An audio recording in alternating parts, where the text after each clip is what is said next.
Mga kabagis, dahil nga subok na ang kaisahan ng iglesia sa kasaysayan sa pagboto, marami na rin ang mga lumabas na pang-aatake ng mga mahihinang nilalang na mga kritiko sa iglesia. Baka naman sabihin nyo na naman na mayabang ako dahil sa pagsabi ko ng mahinang nilalang kayo. Atake kayo ng atake sa iglesia, wala naman kayong napapatunayan. At lalo pang ang nagiging solid na lumalaki at lumalakas ng napakabilis ang Iglesia ni Cristo. Kaya makatwiran lang na tawagin ko kayong mga mahihinang nilalang. Palakpakan! Ang isa sa mga pag-atake ng mga kritiko sa Iglesia ni Cristo ay ang patungkol sa pagboto na pinipilit lang di umano na makipagkaisa sa iglesia ang mga miyembro nito. Di wow. Sana all. Sana all na lang no, Ginoong Wendell Talibong. Kapag hindi nyo magawa at magaya ang INC sa kaisahan nito sa lahat ng larangan, ang ibabato nyo sa INC ay pinipilit ang mga iglesia ni Cristo, ganun. Kapag hindi mo kaya, siraan mo, ganun ba yon? Palakpakan. Walang pumipilit sa Iglesia ni Cristo members, kundi sumunod lamang sa nakasulat sa banal na kasulatan na kayong din mismo ang nagsalin na huwag magkaroon ng pagkabahabahagi ang katawan. Ang pagboto, hindi ba yan pagpapakita ng kaisahan?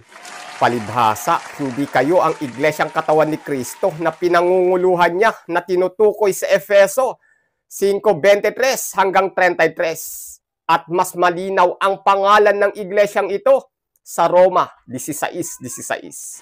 Kaya di nyo kaya ang ginagawang kaisahan na ginagawa ng iglesia na sinusunod lamang nito na utos sa banal na kasulatan na kayo mismo ang nagsalin.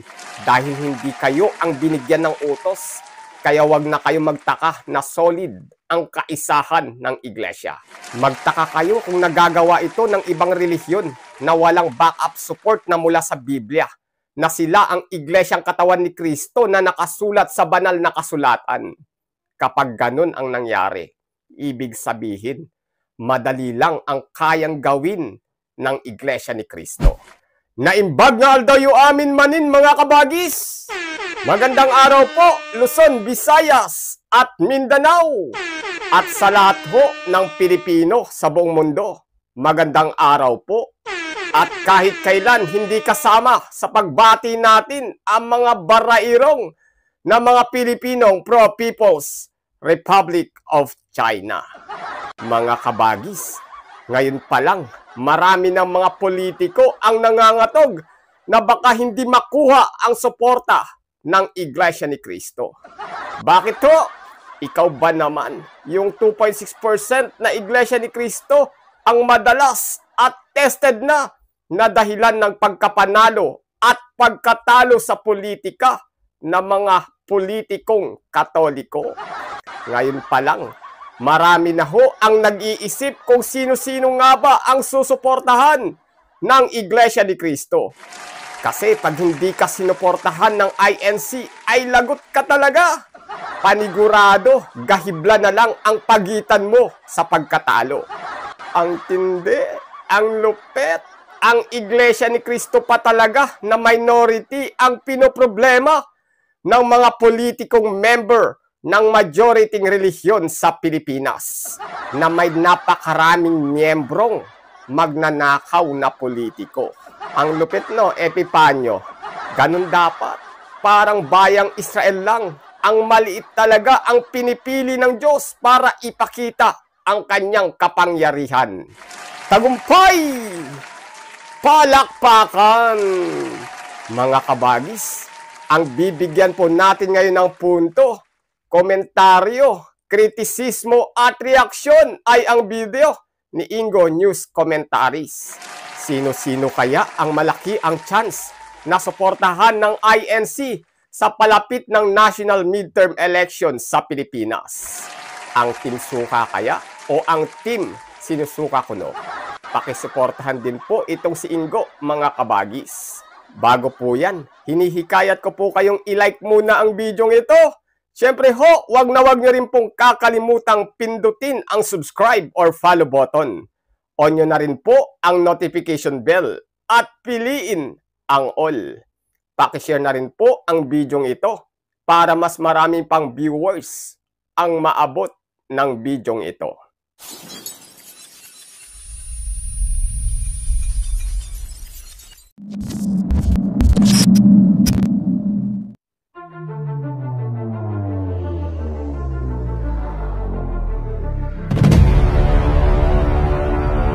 Mga minamahal naming taga-subaybay ng Ingo News Commentaries, formerly INC Ako TV, isang mapagpala at mapayapang araw po sa inyong lahat.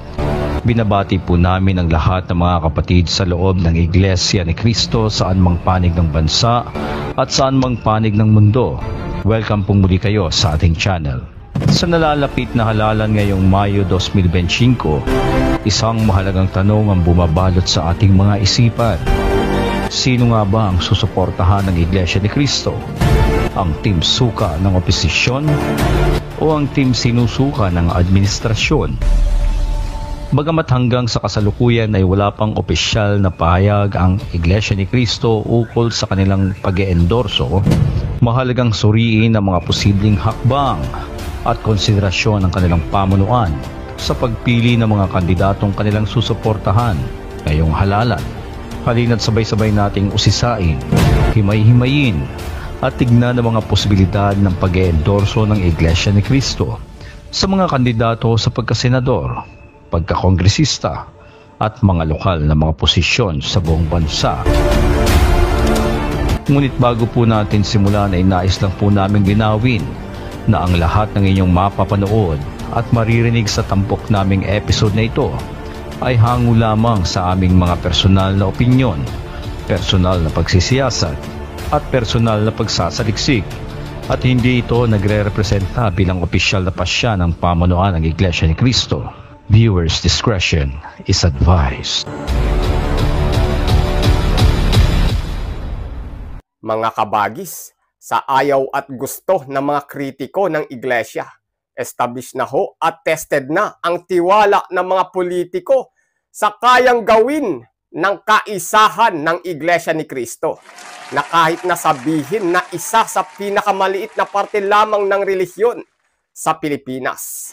Alam naman natin na mula sa barangay kagawad hanggang sa pinakamataas na posisyon sa gobyerno, nagkukumahog, nagkakandara pa sa endorso ng Iglesia ni Cristo ang mga kapatid sa pananampalataya ni Epipanyo Labrador. Ayaw na kitang tawagin ngayon na Bulol Epipanyo kasi medyo naglaylo ka na, nakaramdam ka na, nalagot ka talaga. Kala mo hindi ka papatulan ha? Isa pa na hindi mo pagsupot sa reklamo sa iyo ng Iglesia ay papunta ka na ng mas mabilis sa kulungan. Ang tindi, ang lupit, kaya bang gawin ng relihiyon mo yan, Aling Marie? Ang magkaisa? Siyempre hindi. Ang magkagatan, oo. Kahit nasulpot lang noong 1914 na lagi niyong sinasabi ang Iglesia at mas nauna pa ang Ajinomoto Bechin ay hindi matatawaran na mas mahalaga ang Iglesia ni Cristo na 1% lang kesa 99% na ipinagmamalaki niyong walang puwersa. 1% lang daw ho ang INC, sabi ni Epipanyo. Eh di sinakyan ko na lang po, baka maghurimentado na naman ito online at biglang sabihin, ang yabang nyo, eh wala naman kayong sariling sementeryo. Sa sobrang asartalo sa mga iglesia ng mga ito, kung ano-ano na lang ang mga pinagsasabi, pati sementeryo inangkin na. Tulad ng pag-angkin na sila daw ang nagsulat sa Biblia. Naku po, gara pa lang kadambilan na yan ah.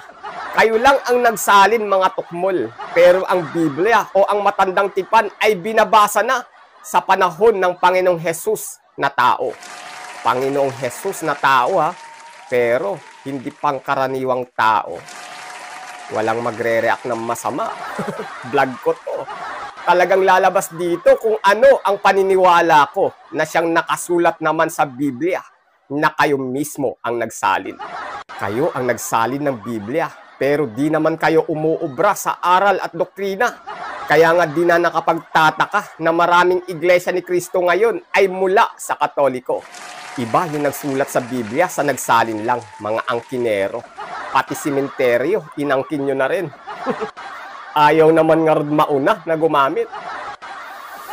Balik tayo sa topic kung saan-saan na naman ako napunta. Sige, tuloy! Halina't simulan natin ang maiksing pag-aanalisa sa posibleng desisyon ng Iglesia ni Cristo sa kanilang pag-i-endorso sa mga kandidato, mapa-national man o lokal. Alam naman ng lahat na ang Iglesia ni Cristo ay kilala sa kanilang block voting, kung saan ang buong kongregasyon ay bumoboto ayon sa direksyon ng kanilang pamunuan. Sa pagpili ng mga kandidatong i-endorso, maaaring isinasaalang-alang nila ang mga sumusunod. Una, track record at integridad. Tinitignan ng Iglesia ni Cristo ang kasaysayan ng serbisyo publiko ng isang kandidato, lalo na ang kanilang paninindigan laban sa korupsyon at malasakit sa kapakanan ng bayan. Ikalawa, kakayahang maglingkod. Sinusuri nila ang kakayahan ng kandidato na magpatupad, gumawa at magbantay sa mga batas at proyektong malilikha na makatutulong sa pag-unlad ng bansa at makakapagpabuti sa kalagayan ng mga mamamayang Pilipino. Ikatlo, pagkakatugma sa prinsipyo ng Iglesia ni Cristo. Mahalaga sa Iglesia ni Cristo na ang kandidato ay may respeto sa kanilang pananampalataya at handang makipagtulungan para sa ikabubuti ng buong sambayan ng Pilipino. At syempre, dapat ay may diploma. Hindi, biro lang. Pag-usapan naman natin ang aming personal na opinyon sa posibleng kandidatong i-endorso ng pamunuan ng Iglesia. Una sa lahat, itong babanggitin namin ay base lamang sa aming personal na opinyon at hindi ito tuwirang magre-representa sa pamunuan ng Iglesia ni Cristo. Sa aming palagay, may ilang personalidad na posibleng manguna sa listahan ng mga i-endorso ng Iglesia ni Cristo. Pangunahin na nga rito si Congressman Attorney Rodante Marcoleta. Si Congressman Marcoleta ay kilala sa kanyang matapang na paninindigan at aktibong pagsulong sa mga batas na naglalayong ituwid ang mga maling sistema sa pamahalaan. Kamakailan lamang ay pinabulaanan niya ang mga balitang siya ay aatras sa senatorial race at iginiit na tuloy ang kanyang kandidatura. Ang kanyang dedikasyon sa serbisyo publiko ay nagpapakita ng kanyang kakayahang magsulong ng mga reforma na makakatulong sa ating bayan. At isa na rin sa mga hinahangaan namin sa taong ito ay ang pagiging maprinsipyo nito na isulong kung ano ang tama at nararapat alinsunod sa saligang batas at mga umiiral na mga batas. Ikalawa, si Attorney Vic Rodriguez. Bagamat dati siyang kaalyado ni Pangulong Marcos Jr., ngayon ay nasa oposisyon siya at aktibong lumalaban sa korupsyon. Ang kanyang prinsipyo at paninindigan ay nagpapakita ng kanyang integridad bilang isang lingkod bayan. At kagaya ni Congressman Marcoleta, makikita din sa kanyang dedikasyon at pagmamahal sa sambayan ng Pilipino at handa niyang ipaglaban ang mga kababayan niya sa abot ng kanyang makakaya. Ikatlo, may mga ilan ding mga miyembro ng PDP laban na talaga namang desididong maglingkod sa bayan. At base na rin sa aming palagay, kung gagamitin natin ang mga posibilidad ng pamantayan ng Iglesia ni Cristo, ay maaaring may makapasok pa rin sa listahan ng senatorial candidates ng team sinusuka ng Administrasyong Marcos. Hindi nga lang natin alam sa ngayon kung sino-sino sa kanila, pero base nga sa aming pagpapalagay sa sarili naming opinyon, ay mas marami sa Team Suka ang may lalagay sa listahan ng Iglesia ni Cristo.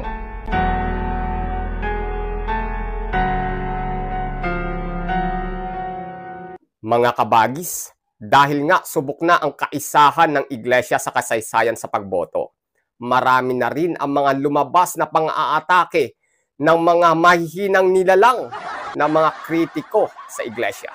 Baka naman sabihin nyo na naman na mayabang ako dahil sa pagsabi ko ng mahinang nilalang kayo. Atake kayo ng atake sa Iglesia, wala naman kayong napapatunayan.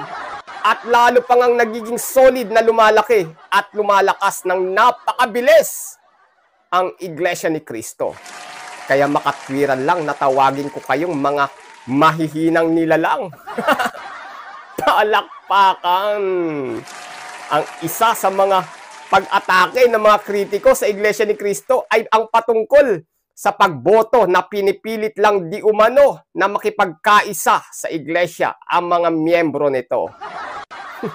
Di wow. Sana all. Sana all na lang, no, Ginoong Wendell Talibong. Kapag hindi nyo magawa at magaya ang INC sa kaisahan nito sa lahat ng larangan, ang ibabato nyo sa INC ay pinipilit ang mga Iglesia ni Cristo, ganun. Kapag hindi mo kaya, siraan mo, ganun ba yon? Palakpakan. Walang pumipilit sa Iglesia ni Cristo members, kundi sumunod lamang sa nakasulat sa banal na kasulatan na kayong din mismo ang nagsalin na huwag magkaroon ng pagkabahabahagi ang katawan. Ang pagboto, hindi ba yan pagpapakita ng kaisahan? Palibhasa, hindi kayo ang iglesyang katawan ni Kristo na pinangunguluhan niya na tinutukoy sa Efeso 5:23 hanggang 33. At mas malinaw ang pangalan ng iglesyang ito sa Roma 16:16. Kaya di nyo kaya ang ginagawang kaisahan na ginagawa ng iglesia na sinusunod lamang nito na utos sa banal na kasulatan na kayo mismo ang nagsalin.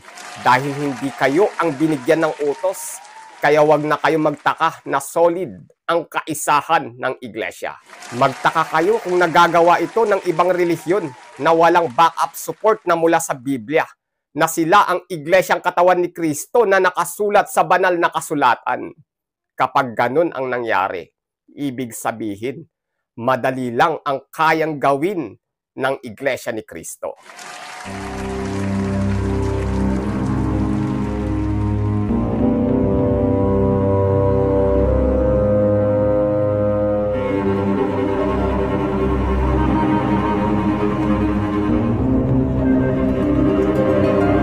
Naniniwala kami na ang pamunuan ng Iglesia ni Cristo ay magbibigay prioridad sa mga kandidatong may malinaw na track records laban sa korupsyon, lalo na sa usapin ng 2025 national budget na umano'y punong-puno ng anomalya. Ang pagsuporta sa mga kandidatong may malasakit at sa malinis at tapat na pamamahala ay tugma sa adhikain ng Iglesia na itaguyod ang moralidad at integridad sa pamahalaan. So ano nga ba ang magiging epekto sa mga kandidato ng administrasyon kung iilan lang sa kanila ang mapipiling i-endorso ng Iglesia? Dahil sa mga isyong kinakaharap ng kasalukuyang administrasyon, partikular na nga sa mga aligasyon ng korupsyon, inaasahan naming magiging hamon para sa kanilang mga kandidato na makuha ang suporta ng Iglesia ni Cristo. Ang pamunuan ng Iglesia ay maingat sa pagpili ng mga susuportahang kandidato at tiyak na isasaalang-alang nila ang reputasyon at track record ng bawat isa. At higit sa lahat, ang moralidad at integridad ng mga kandidatong iluluklok nila sa pwesto. Maaaring maging bangungot ito sa ilang mga senador na umaasa sa basbas ng Iglesia ni Cristo. At maaari din namang maging biyaya ito sa ilang mapipiling kandidato. Ayon sa pagtataya ay mayroong mahigit 3 milyong rehistradong botante na mga kaanib ng Iglesia ni Cristo sa buong bansa. Isama na natin ang libu-libong mga absentee votees na nasa labas ng bansa na maaaring magbigay ng landslide vote para sa mga kandidato. Kaya malaking dagok ito sa ilang mga senatorial balls kung hindi sila mapipili ng pamunuan ng Iglesia ni Cristo. Mga minamahal na taga-subaybay ng Ingo News Commentary, sa darating na halalan, mahalaga ang ating papel bilang mga responsableng botante.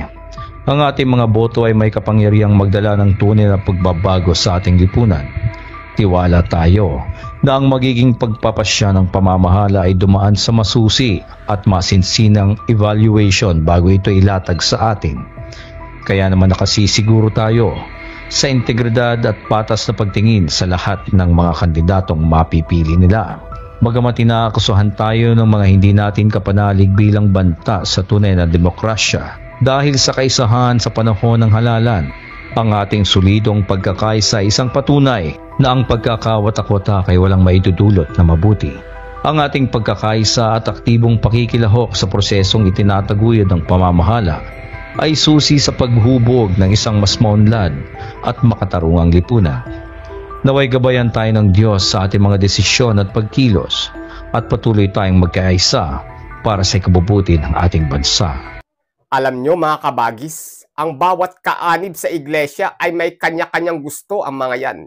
Akala nyo siguro kayo lang ang marunong mag-isip. Ang mga iglesia ni Cristo members ay katulad nyo rin. Kahit napakarami na, may sariling pag-iisip ang mga yan. Kung minsan lumalabas ang aming gusto, yan ay katunayan na kami ay katulad nyo rin. Ngayon, kung hindi ayon sa paniniwala mo ang paniniwala ko, ito'y dahil tao nga tayo, may sariling pag-iisip. Ang mga iglesia ni Cristo, milyon-milyon na rin yan. Merong maka-Duterte dyan na tulad ko dati. Merong pro-BBM na katulad ko ngayon. Pero ang kaibahan ng INC sa hindi iglesia ni Cristo ay kaya naming iwan ang aming kagustuhan para makipagkaisa sa tagapamahala ng iglesia ni Cristo. Udyok ng pag-ibig at pananampalataya. Kapag ang tagapamahala ng iglesia ni Cristo ay nagbigay na ng pasya, kami ay susunod ng walang alinlangan at bulong-bulungan. Kahit pa kamag-anak namin, kaibigan o may naitulong man sa amin ang mga politikong hindi dinala ng iglesia, kami ay susunod ng buong puso sa tagapamahala ng INC ng buong puso at pag-ibig. Udyok ng pananampalataya na siyang nakasulat sa banal na kasulatan na huwag magkaroon ng pagkabahabahagi ang katawan. Katawan na pinangunguluhan ni Kristo, ang iglesia ni Kristo. Hindi namin kayang ipagpalit ang aming pagka-iglesia ni Kristo dahil lamang sa mga magugulong politikong Katolikong ito. Yun, bilang Pilipino, ano po ang masasabi mo sa mga nangyayari ngayon sa ating bansa? Malaya ka pong ilabas ang iyong matalino mong komento sa ibaba. Dapat ho may pakialam ka. Dapat po may bilang ka. Muli, kabagis, make sure na napindot mo na ang like, subscribe, or follow button. Kita-kits ho sa susunod na videos. Adios.